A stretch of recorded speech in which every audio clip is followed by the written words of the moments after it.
Jaire Alexander, former Green Bay Packer now, signing with the Baltimore Ravens. Of course, he's going to sign with the Ravens. Of course, the Ravens are going to get Jaire Alexander for $4 million. You see Brian there with the Ravens jersey. Brian, just obviously, we know a lot of Gabe's opinions on this. We will go to Gabe. But Jaire Alexander not only leaving the Packers, but now joining the Ravens. What are your feelings just generally about this? Just disappointment, man. I mean, look, Jaire Alexander, maybe his all-pro days are behind him. You know, maybe he struggles to stay on the field, but it's an embarrassment that this whole saga ended with the Packers releasing him. Because you can't tell me that, first off, you can't tell me that the Packers are a better team without him than with him, even if he's hurt. If he's on the field, the Packers are better, especially with their, you know, ridiculously thin cornerback room. We got receivers out here taking snaps at corner. That doesn't sound like a team to me that is confident in the group they have. God. But I think it's I can recognize the reality that maybe there was just no way. Maybe the relationship was too strained for him to come back. But what a disastrous handling of the situation for the Packers to, you know, I think the whole NFL knew that it wasn't going to work out. And I think if they kind of kept the cards closer to the what's the saying? Close to the vest. Yeah, close to the vest. Then, you know, maybe they could have gotten something for him as well. Yeah.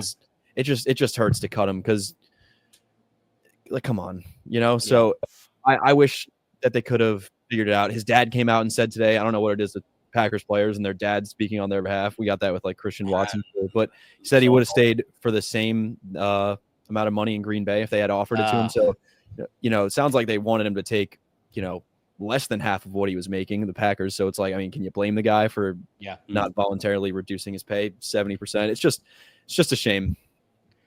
Yeah, I mean, so you think about, Gabe asked you this question, like, obviously it's over now, and it was shorter lived than maybe you have hoped, but it was a decent run in Green Bay. When you think back of Jaire Alexander as a CB1 for the Green Bay Packers, what will you think of? Is it me or Brian? Gabe. Well, I mean, for me, really, there's two giant moments that stand out.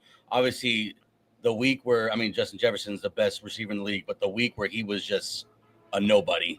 I think Packer fans remember that week forever, hitting him with the gritty almost in, I think it was the first quarter, like saying all week long, he's going to shut this guy down. He's not going to gritty here.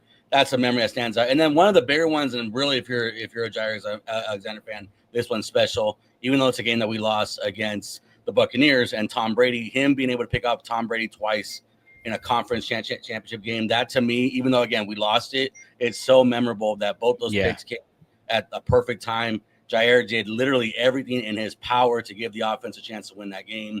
Those are just two memories that stand out for me when it comes to Jaire Alexander. Obviously, the talking, the coin flip, you know, some funny stories in there. But really, Jaire Alexander, his good moments were pretty remarkable moments. I mean, be able to pick off the GOAT twice in a championship game and then shutting down the best receiver in the league for all four quarters is just, I mean, it's an outstanding milestone to have. What you got, Brian? How will you remember Jaire Alexander? I mean, to Gabe's point, and I agree with everything he just said, I just think of Jaire as he's just a player you want to have on your team. Football is supposed to be fun, right? He's a fun player to have on the team. I don't know about you guys. The receiver and cornerback position, those are the two positions. I don't want like a nice guy. I want a head case. I want him talking shit. I mean, Jaire, he gave us so many like good memories.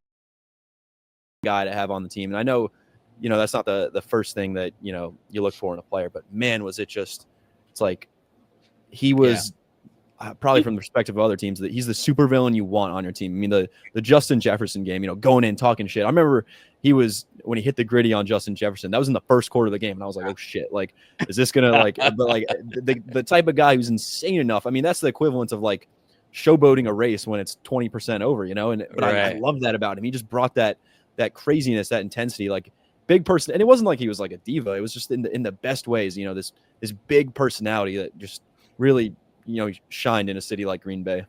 Yeah. He's a dog, man.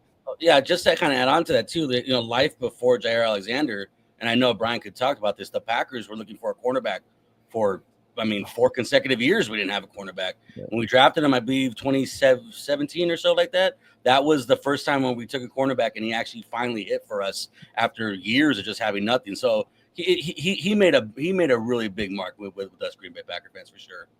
Yeah. I mean, 2016 NFC Championship game against Atlanta, Ladarius Gunter on Julio Jones. I think that game, it's like the original, just like remember that that was rough.